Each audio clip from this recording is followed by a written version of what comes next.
Jezebel was overthrown, literally thrown out a window and left for dog food. Remember that everything we know of Jezebel was written after the fact, hundreds of years later. Whether true or not, it's mostly derogatory. Let's unravel the story together and see what led up to these events. Jezebel, as a princess in Phoenicia, was accustomed to her ancestral practices and worship of the Baals, Asherah, and I'm sure even Yahweh.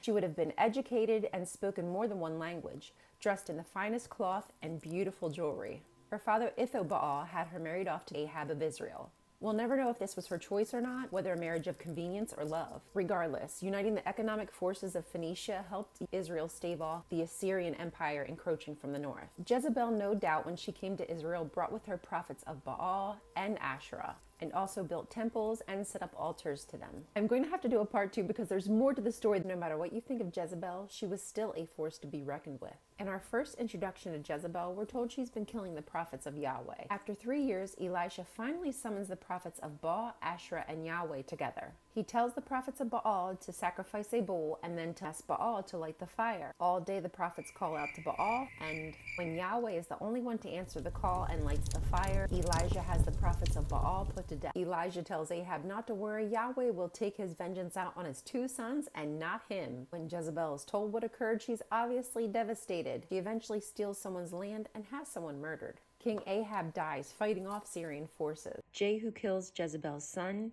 and nephew and soon her. Jezebel is described as a harlot because when she finds out that Jehu is coming to murder her, she dresses up so as to seduce him. But I dissent. I believe that Jezebel was dressing up for a dignified death.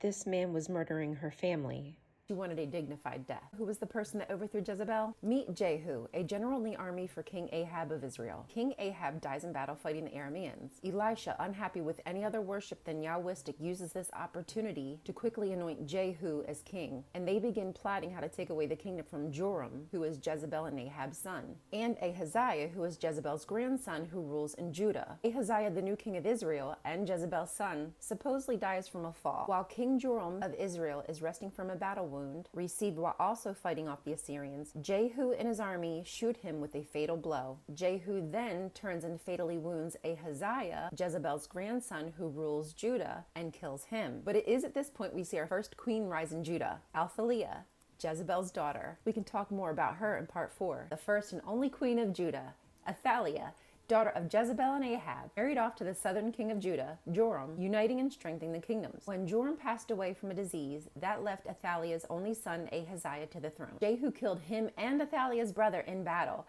then threw her mother out a window. Jezebel. They round up all of Athaliah's male relatives and behead them. Athaliah usurped the throne from her only grandson, Jehoash. He was still an infant, not even a year old at the time. She ruled for 7 years while Jehu ruled in Israel. Tired of having a woman in power, the priests conspired to kill Athaliah and put her grandson Jehoash on the throne. Jezebel's great-grandson ruled Judah for 40 years, still allowing worship of Asherah and the Baals. Looking back, it's as if they only had issues with women like Athaliah and Jezebel because they were powerful women. They worshipped just as David, Omri, Jehoash worshipped. Even Jehu, after all he did to overthrow Jezebel, he still worshipped other gods.